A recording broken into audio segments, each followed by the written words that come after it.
माँ दुर्गा की 9 शक्तियों का दूसरा स्वरूप देवी ब्रह्मचारिणी है। यहाँ ब्रह्म शब्द का अर्थ तपस्या है।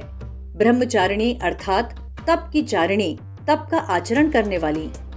माँ ब्रह्मचारिणी के दाएं हाथ में माला और बाएं हाथ में कमंडल है। शास्त्रों में बताया गया है कि माँ दुर्गा ने पार्वती के रूप में पर्वतराज के यहाँ पुत्री बनकर जन्म लिया और महर्षि नारद के कहने पर अपने जीवन में भगवान महादेव को पति के रूप में पाने के लिए कठोर तपस्या की थी। शास्त्रों में ऐसा उल्लेख है कि माता ब्रह्मचारिणी पूर्व जन्म में राजा हिमालय के घर मैना के गर्भ से उत्पन्न हुई। देव ऋषि नारद के कहने पर माता ब्रह्मचारिणी ने शिव को पति रूप में प्राप्त करने के लिए जंगल में जाकर हजारों वर्ष तक केवल फल खाकर कठिन तपस्या की। पुनः शिव को विशेष प्रसन्न करने के लिए ब्रह्मचारिणी ने 3000 वर्ष तक वृक्षों से गिरे सूखे पत्तों को खाकर कठिन तपस्या की। इसके बाद उन्होंने सूखे बेल पत्रों को भी खाना छोड़ दिया और कई हजार वर्षों तक वे निर्जल और निराहार तपस्या करती रहीं। पत्तों को भी खाना छोड़ देने के कारण उनका एक नाम अर्पणा भी पड़ गया। कई हजार वर्षों की इस कठिन तपस्या के कारण ब्रह्मचारिणी देवी का शरीर एकदम कमजोर हो गया। उनकी ये दशा देखकर उनकी माता मैना अत्यंत दुखी हुई और उन्होंने इस कठिन तपस्या से विरक्त करने के लिए आवाज दी, उमा। तब से देवी ब्रह्मचारिणी का एक नाम उमा भी पड़ गया। माँ ब्रह्मचारिणी की तपस्या से तीनों लोकों में हाहाकार मच गया।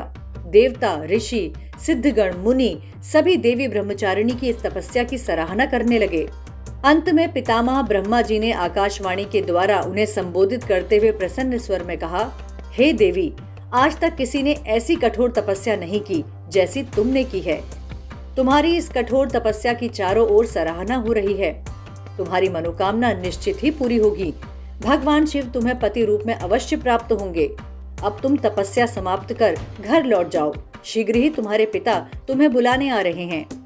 माँ ब्रह्मचारिणी की इस कथा का सार ये है कि जीवन के कठिन संघर्षों में भी मन विचलित नहीं होना चाहिए। माँ ब्रह्मचारिणी का यह स्वरूप भक्तों को अनंत फल देने वाला है। माता की उपासना कभी व्यर्थ नहीं जाती। माँ आपको शक्ति और सच्ची भक्ति सिखाती हैं।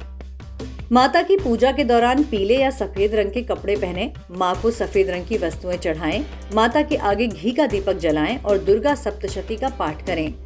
माँ ब्रह्मचारिणी की पूजा में गुड़हल या कमल के फूल का ही प्रयोग करें। नवरात्र के दूसरे दिन माँ ब्रह्मचारिणी की पूजा का स्तुति मंत्र आप ध्यान लगाकर बोलें।